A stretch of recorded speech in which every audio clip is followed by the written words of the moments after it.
नदियों से बनने वाले प्रमुख प्रश्न। गंगा नदी का उद्गम स्थल क्या है? सही जवाब है गोमुख हिमनद, उत्तराखंड। गंगा नदी किस हिमनद से निकलती है? गंगोत्री हिमनद। गंगा नदी की कुल लंबाई कितनी है? लगभग 2525 किलोमीटर है। गंगा नदी को मैदान में किस नाम से जाना जाता है? गंगा। गंगा नदी की सबसे बड़ी सहायक नदी कौन सी है? यमुना।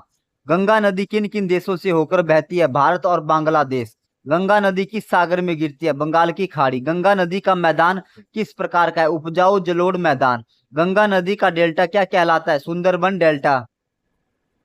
गंगा नदी पर स्थित प्रमुख बांध कौन सा है? टिहरी बांध। सिंधु नदी का उद्गम स्थल कहाँ है? मानसरोवर झील के पास, तिब्बत।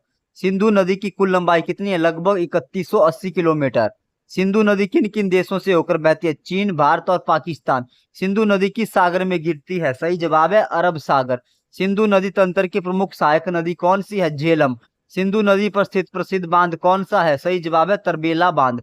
सिंधु नदी का प्राचीन सभ्यता से क्या संबंध है? सिंधु घाटी सभ्यता। भारत में सिंधु नदी किन राज्यों से बहती है? लद्दाख। सिंधु नदी तंत्र का अधिकांश भाग किस देश में है? पाकिस्तान। सिंधु नदी तंत्र की प्रमुख नदियों की संख्या कितनी है? 5। ब्रह्मपुत्र नदी का उद्गम स्थल कहाँ है? मानसरोवर झील के पास, तिब्बत। तिब्बत में ब्रह्मपुत्र नदी किस नाम से जानी जाती है? सही जवाब है सांगपो। भारत में ब्रह्मपुत्र नदी किस राज्य में प्रवेश करती है? अरुणाचल प्रदेश। ब्रह्मपुत्र नदी असम में किस नाम से जानी जाती है? ब्रह्मपुत्र। ब्रह्मपुत्र नदी बांग्लादेश में किस नाम से जानी जाती है? जमुना। ब्रह्मपुत्र नदी किस सागर में गिरती है? बंगाल की खाड़ी। ब्रह्मपुत्र नदी किस प्रकार की नदी है? सही जवाब है हिमालयी नदी। ब्रह्मपुत्र नदी की सबसे बड़ी विशेषता क्या है? अत्यधिक गाद बहन। ब्रह्मपुत्र नदी का प्रमुख द्वीप कौन सा है? सही जवाब है माजुली। ब्रह्मपुत्र नदी का डेल्टा किस नदी के साथ बनता है? सही जवाब है गंगा नदी। धन्यवाद दोस्तों।